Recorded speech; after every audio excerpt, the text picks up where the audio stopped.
মানেই অসমীয়া মানুহৰ বাবেও এটা মাৰ হয়। ঠিক সেইদৰেই বসন্ত মানে এটা সাধাৰণ ঋতু নহয়, ই অসমীয়া মানুহৰ হিয়াৰ আৱেগ। বহাগ আৰু বসন্তই মানুহৰ মাজলৈ নতুনত্ব কঢ়িয়াই আনে। আপোনালোকে নিশ্চয় বুজি পাইছে মই ক'ব বিচাৰিছোঁ বাপতিসাহোন ৰঙালী বিহুৰ কথা।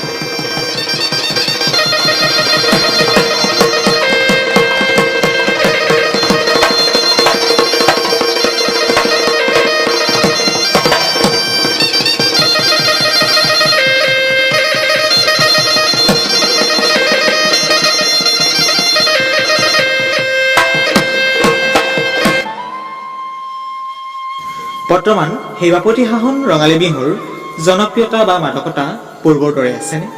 আজি যদি আপুনি পোনপটীয়াকৈ বজাৰলৈ গৈ এখন ডাঙৰ ফুলাম গামোচা আনিবলৈ যায়, তেতিয়া আপুনি কেতিয়াবা পিয়ৰ বা তাঁতশালত বুটা বচা গামোচা কেতিয়াও নাপায়। আপুনি পাব তাৰ পৰিৱৰ্তে বিদেশৰ পৰা অহা দামী বিভিন্ন কোম্পানীৰ গামোচাহে। আৰু বিশেষকৈ পাবনো কিয়, অসমীয়া থলুৱা গামোচা বৰ্তমান সমাজত কোনো গুৰুত্ব দিয়া নহয়। কিছু শ্ৰেণীৰ মানুহে থলুৱা গামোচাক অধিক দাম দিব নিবিচাৰে বা গুৰুত্ব দিব নিবিচাৰে। বাৰু যি কি নহওক, বেছি দীঘলীয়া নকৰোঁ। অসমীয়া ৰঙালী বিহুক আমি ভালদৰে উদযাপন কৰোঁনে? নাচনীৰ বাবে প্ৰয়োজনীয় যেনে গামখাৰু, থৰিয়া ইত্যাদি বা আমি নাচনীৰ খোপাত লগোৱা কপৌ ফুল পাহকো বেয়া হৈ যোৱাৰ ভয়ত প্লাষ্টিকৰহে ব্যৱহাৰ কৰোঁ। বৰ্তমান মুগা মেখেলা, ৰিহা ইত্যাদি পিয়ৰ বিচাৰি বজাৰত হাবা ধৰি খোৱা হয়। তাৰ পৰিৱৰ্তে ভেজাল মিক্স কাপোৰহে বিচাৰি পোৱা যায়। অধিকসংখ্যক কিনোতায়ো আকৌ পিয়ৰ বুলিকে ভেজাল মুগা কাপোৰযোকে লৈ যায়। আজিকালি অসমীয়া ৰঙালী বিহুৰ নামত হোটেলৰ পৰা অহা মলাই চমচম, ৰসগোল্লা, জেলেপি, লালমোহন ইত্যাদি ই অসমীয়াৰ বাবে চিনাকি ছবি হৈ পৰিছে। ইয়াৰ পৰিৱৰ্তে ঘিলা পিঠা, তেল পিঠা, ভাপত দিয়া পিঠা, সিজোৱা পিঠা ইত্যাদি পাহৰণিৰ গৰ্ভত। গাঁৱতো ৰিণিকিত অহা ঢেঁকীৰ শব্দৰ সলনি বৰ্তমান ইলেক্ট্ৰনিক মিক্সিৰ শব্দহে শুনা যায়।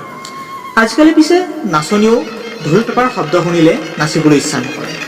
বিশেষকৈ কিছুমান ঘৰতো বিহুগীত গুণগুণোৱাটো দূৰৰে কথা, বিহুৰ দিনাও কেছেটত বাজি উঠে হিন্দী গানৰ কথা।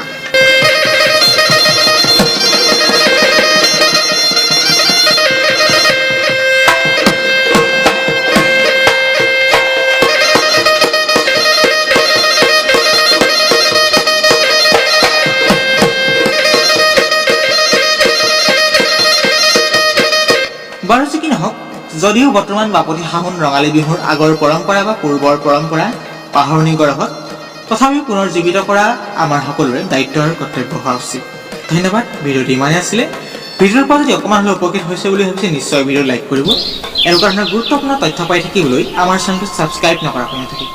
আৰু যদি এই ভিডিঅ'টো ভাল লাগিছে, প্লিজ বন্ধুসকলে শ্বেয়াৰ নকৰাকৈ নাথাকিব। অৱশেষত আপোনাক সকলোলৈকে ৰঙালী বিহুৰ অলেখ শুভকামনা দিছিলোঁ। ধন্যবাদ।